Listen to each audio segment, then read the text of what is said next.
Melati kuntum tumbuh melata, sayang merebah di pohon cemara.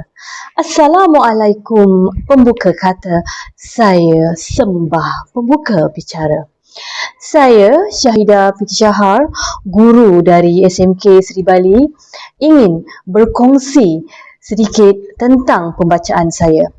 Buku yang saya tunjukkan ini, iaitu buku ini, Foods That Harm, Foods That Heal, and A to Z Guide to Safe and Healthy Eating, amatlah saya minati kerana banyak ilmu pengetahuan berkenaan dengan amalan pemakanan yang sihat dan amalan pemakanan ketika sakit serta kandungan zat makanan yang kita ambil pada setiap hari. Berkenaan dengan buku ini, kalau kita lihat apa yang dimaksudkan oleh editor, oleh pengarang ini, dia cakap tentang seorang itu bagaimana dia mengenali makanan-makanan, setiap makanan-makanan, setiap buah-buahan, sayur-sayuran yang dia makan tu, dia kenali dia punya kandungan, zat-zat dan sebagainya.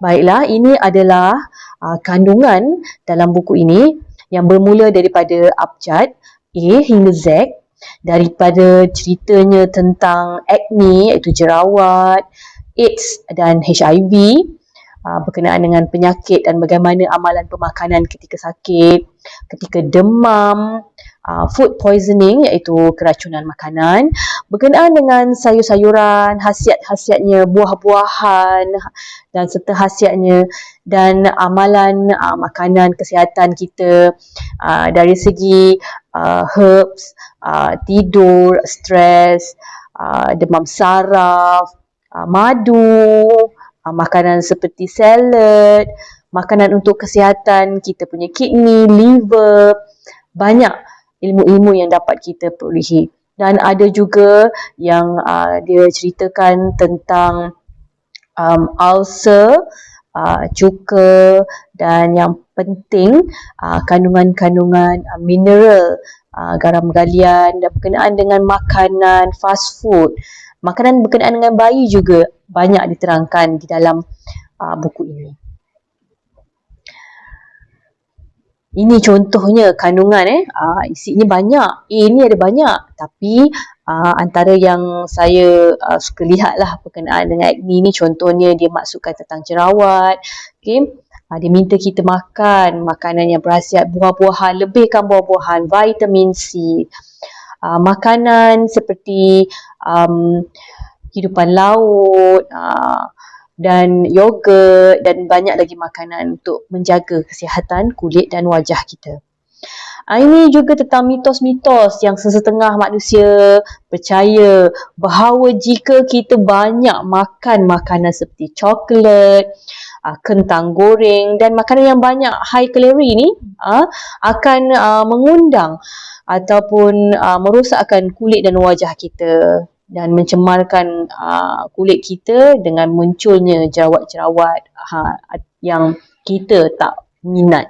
Okay? Tapi realitinya apa? Banyaklah mitos-mitos yang dalam ni yang banyak diperbetulkan, di mana kita boleh dapat ilmu-ilmu baru, pengetahuan baru berkenaan dengan penyakit AIDS dan HIV. Jadi manusia ataupun pesakit-pesakit yang terlibat dengan penyakit AIDS ni, jadi macam mana dia nak jaga kesihatan diri dia?